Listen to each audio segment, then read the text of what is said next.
Best varicose veins చికిత్సనే పొందండి. నొప్పి లేని చికిత్స కోసం సంప్రదించండి ఎబిస్ హాస్పిటల్. నమస్తే రమగారు. నమస్తే జయ. రమగారు, ఇప్పుడు భార్యలు చేసే పూజలు, వ్రతాలు, నోములు, వీటిల్లో ఆ ఫలితం అనేది భార్యలకే వాళ్ళకే ఉంటుందా, భర్తలు పిల్లలు వీళ్ళకి కూడా ఉంటుందా రమగారు? భార్యలు భర్తలు, భార్యలు కనుక ఏదో నోములు చేస్తారు, మామూలుగా సౌభాగ్య నోములు కదా జయ. ఏమైనా చేసేది ఎందుకు చేస్తారు కదా, సౌభాగ్యంగా ఉండాలని, నా భర్త ఆయురారోగ్య ఐశ్వర్యాలతో ఉండాలి, అవన్నీ నేను అనుభవించాలి, ఐదోతనం కోసం చేసే నోములు. ఇప్పుడు భార్య ఐదోతనం కోసం చేసింది అనుకో, అంటే ఐదోతనం ఏంటంటే భర్త ఉండటం, అది భర్తకి చెందినట్టే. ప్లస్ నా పిల్లలు బాగుండాలి, నా పిల్లలు వృద్ధిలోకి రావాలి అని కోరుకుంటారు. పిల్లలు వృద్ధిలోకి వస్తారు, మా సంసారానికి ఏ ఇబ్బందులు ఉండకూడదు, మా కొట్లాటలు రాకూడదు అంటే మ్యూచువల్గానే అవుతాయి. సాధారణంగా ధర్మశాస్త్రము ఒక ప్రత్యేకమైన విషయం చెప్తుంది జయ. ముందు 5-6 సార్లు చెప్పినట్టున్నాము, చాలామంది పెద్దవాళ్ళు కూడా చెప్తారు ఇదే మాట. శాస్త్రం ఏం చెప్పిందంటే, ధర్మం ఏం చెప్పిందంటే, మగవాడు వాడు ఏ పుణ్యకార్యం చేసినా, ఏం చేసినా, ఎవరికి ఏ సహాయం చేసినా, తను ఏదైనా పూజ చేసిన, ఏ దేవాలయ దర్శనమో చేసిన, తీర్థాటన చేసిన, అన్నిట్లలో 50% భార్యది. కానీ మగవాడు ఏదైనా పచ్చిపాపం చేస్తే అది వాడిదే. పూర్తిగా అతనిదే బాధ్యత. అతని పుణ్యంలో మాత్రం భార్యకి 50% భాగం ఉంటుంది, తన ప్రమేయం ఉన్నా లేకపోయినా కూడా. కాకపోతే ఒకటి ఉంది, ఈ పాపాల్లో ఏదైనా పాపకార్యానికి భర్తని ఎంకరేజ్ చేస్తాయి కొన్ని చేస్తారు కదా కొంతమంది. పాపకార్యం అంటే లంచాలు తీసుకోవడం కూడా అక్షరాల పాపకార్యమేనమ్మా. నీకు ఒక ఉద్యోగంలో జీతం వస్తూ, ఒక ఉద్యోగానికి జీతం తీసుకుంటూ, నువ్వు ప్రభుత్వానికో ప్రైవేట్ రంగానికో పనిచేస్తూ, ఎవరికైనా అనుకూలంగా పనిచేస్తే కొంత ధనం వస్తుందని అది చెయ్యాల్సిందేనని పెళ్ళాలు ప్రోత్సహిస్తే గనక ఆ పాపంలో మాత్రం భార్యలకి భాగం గ్యారంటీగా ఉంటుంది. ఓకే, ఎవరినైనా కొట్టడానికో, చంపడానికో, మోసం చేయటానికో ప్రోత్సహిస్తారు భార్యలు. అప్పుడు 50-50. ఓహో, వీళ్ళ ప్రమేయం లేకుండా చేసే పాపకార్యాలకి వాళ్ళకి ఏ సంబంధము లేదు. ఇది లెక్క.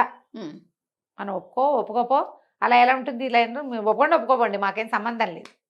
పుస్తకాల్లో ఇది చెప్తారు. ధర్మశాస్త్రం ఈ మాట చెప్తుంది. భార్యలు చేసే పుణ్యకార్యాలలో భార్యలు గనక ఏదైనా చేసుకుంటే దాంట్లో భర్తకి ఏ భాగము లేదు.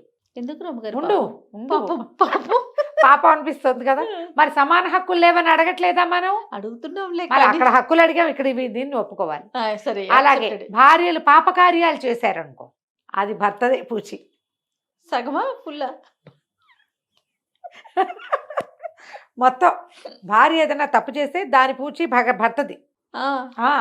మరి ఇది ఎప్పుడు ధర్మ సంబంధమైన వివాహాది క్రతువుల్లో ద్వారా వివాహం చేసుకున్న వాళ్ళకి మాత్రమే.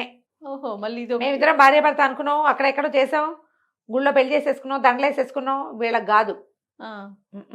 ఎవరికి తెలియకుండా చేసుకున్న దొంగ పెళ్లిళ్ళు, ద్వితీయ తృతీయ చతుర్థ వివాహాది క్రతువుల్లో పాల్గొన్న వాళ్ళకి, శాస్త్రవిహితమైన వివాహం జరిగిన వాళ్ళకి ఇది శాస్త్రం చెప్పబడింది. మరి పిల్లలు వేరే కథ ఉండి, ఇది పూర్తవని మొత్తం సెషన్ అంతా. భార్యలు భర్తకి తెలిసి ఆయన సంపాదనతో ఆయన కోసమే చేసే పుణ్యకార్యాలు ఏమైనా ఉంటే అవన్నీ భర్తలకు కూడా చెందుతాయి. భర్తల ఆరోగ్యం కోసం ఆయన డబ్బుతోటే వీళ్ళు దానం చేశారు. దానం చేసిన ఫలితం వీళ్ళకి, చేయబడిన ధనం వాళ్ళది కాబట్టి ఆ ఫలితం వాళ్ళకి. ఇది బాగుంది. అయితే భార్యలకి మాత్రమే తమ చేసుకున్నది తమకే లభించాలంటే వీళ్ళు చేసేటువంటి చేతి మాట, నోటి సహాయాలు, మంచి మాటలు, ఇవన్నీ వీళ్ళవి. జపం, ఏదైనా గురువుని ఆరాధించి వీళ్ళు చేసుకునే మెడిటేషను, వీళ్ళు అంతర్ముఖులై చేసే భగవదారాధనలో మగవాడికి భాగం లేదు, ఇవ్వరు. కానీ మగవాళ్ళు చేస్తే అది భార్యకు వస్తుంది. ఇలా ఎందుకు అని ఎప్పుడూ ఒక ప్రశ్న వస్తుంది జయ. శాస్త్రాన్ని ఎవరు నిర్మించారు? భగవదాజ్ఞతో ఋషులు మహర్షులు నిర్మించారు. అవునండి.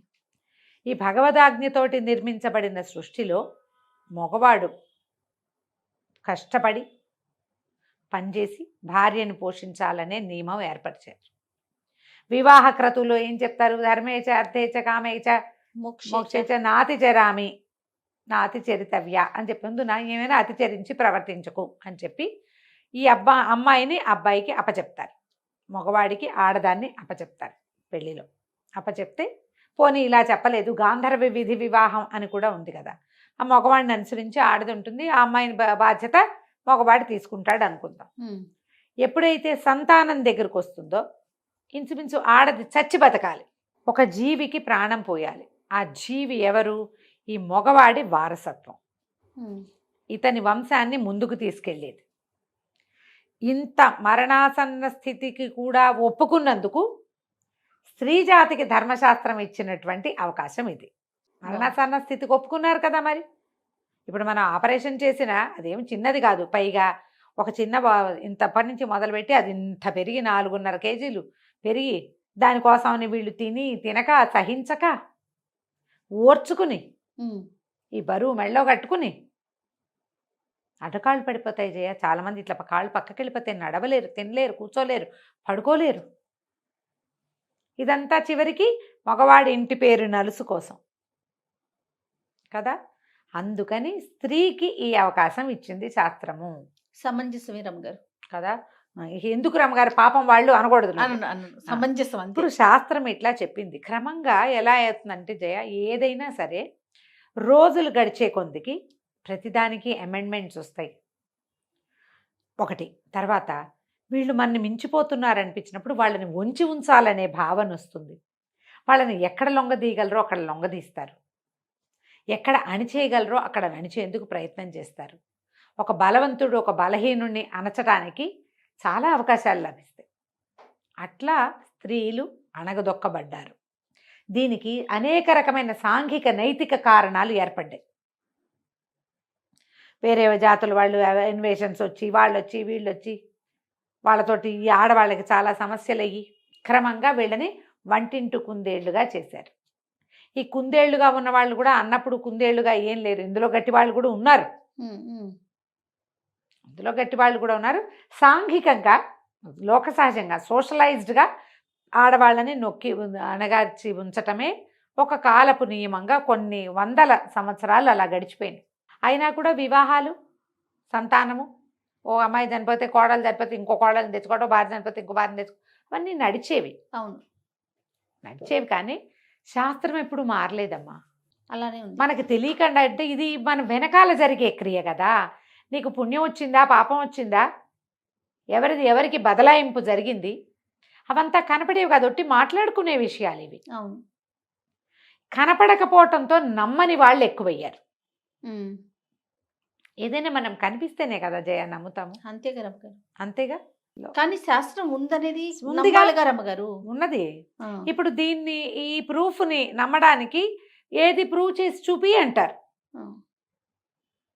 దీన్ని ప్రూవ్ చేసి చూపించాలి, ప్రూవ్ చేయలేం మనం, కొన్ని చేసి చూపించలేము. కానీ శాస్త్రం అయితే చెప్పింది ఇదే రకంగా చెప్పింది. స్త్రీలు తమ భర్త శ్రేయస్సు కోరి చేసేది భర్తకి లభిస్తుంది, సంతానం శ్రేయస్సు కోరి చేసేది సంతానానికి ప్లస్ అవుతుంది. ఆమె కోరిక ఆమె ఎంత తీవ్రంగా కోరుకుందో దాన్ని బట్టి అతనికి పిల్లలకి వస్తాయి, వెళ్ళిపోతాయి. వాళ్ళకి చెందాలని కోరుకుంటుంది ఈవిడే, అది వాళ్ళకి చెందుతుంది. ఆమె భర్త ఎవరో ఆయనకి కుమారులు సంతానం ఎవరో వాళ్ళకి లోక సహజంగా జరిగేదేనమ్మా ఇదంతా.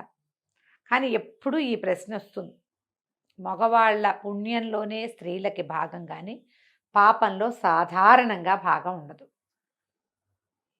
ఆడవాళ్ళు తప్పులు చేస్తున్నారు, ఏదైనా పొరపాటు చేస్తున్నారంటే అతని భర్త ఆమెను రక్షించాలి. నువ్వు సరిగ్గా రక్షించట్లా, అందుకే ఆవిడేదో తప్పు చేస్తోంది, ఆమె కావాల్సింది ఆమెను నచ్చేది నువ్వు చేయట్లేదు, అందుకని పాపం ఆమెది కాదు భర్తకి చెందుతుంది ఆ పాపం. కొన్ని పాపాలు పీరియడ్స్తో పోతాయని కూడా చెప్తారు. మంత్లీ ఋతుస్రావంతో పోతాయి. కొంచెం పెద్దవాళ్ళు అయ్యాక ఋతుస్రావాలు అవి ఆగిపోయాక పెద్దగా వీళ్ళు చేసే పొరపాట్లు ఏమీ ఉండవు. వాళ్ళు ఒళ్ళు దగ్గర పెట్టుకుని ఉండకపోతే ఆ పాపం వాళ్ళదే అవుతుంది. అంతేగా. ఋతుస్రావం ఆగిపోయాక కనుక ఏదైనా ఇతరత్ర వ్యవహారాలు ఏర్పడితే శాస్త్రంలో చెప్పబడిందే. అందుకని వృద్ధనారి పతివ్రత అంటారు. వృద్ధాప్యం వచ్చాక పాతివ్రత్యం ఆటోమేటిక్గా వస్తుంది. అదేదో వెగటుగా వాడినప్పటికీ ఇది క్రియ, ఇది అసలు విషయం ఇది. ఓకే. కాబట్టి భర్తలు పుణ్యకార్యాలు చేసేందుకు ఎంకరేజ్ చేయండి. హ్మ్. వాళ్ళు ఎంత మంచి పనులు చేస్తే అంత మంచిది. 50% మీది.